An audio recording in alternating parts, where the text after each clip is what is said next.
So I've never really considered myself a sexual person. But in high school, I began to date, and with my first boyfriend, we talked about everything, or almost everything. We'd been together for a year, and he was my real first boyfriend. He was my first.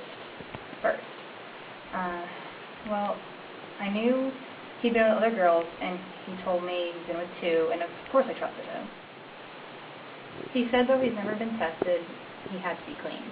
I knew how sex and how things worked, and I knew about protection, and I knew about pregnancy. I figured since this was my first time, there's no way I could get an STD or anything.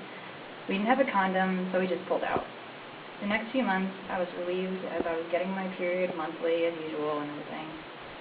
Since there weren't any issues, and I've only been with one guy, I decided against telling my parents, and I figured I would do the same when I was changing partners.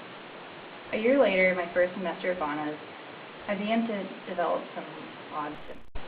I was experiencing really bad lower abdominal pain. My period became really irregular, and every time my boyfriend and I did anything sexual, not only was I in severe pain, but I would always bleed. I was sick of always bleeding, so I finally told my mom, and she took me to the gyno. I figured I would just get some medication to regulate my period, and that'd be the end of it. I was never preparing myself for what I was about to find out.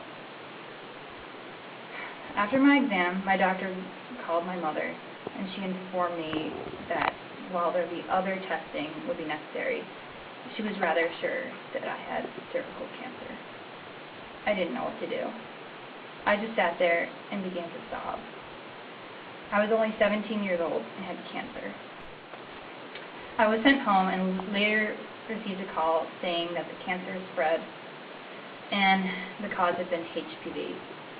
How could this have happened to me? I had only one partner in 17 years, all because we weren't more careful and didn't use condoms every time. I was now paying an unimaginable price. Since my diagnosis, I received various radiation treatments as well as had a full hysterectomy. One decision changed the rest of my life. I will never bear children and simply will never be the same because I was ignorant and didn't think it would happen to me.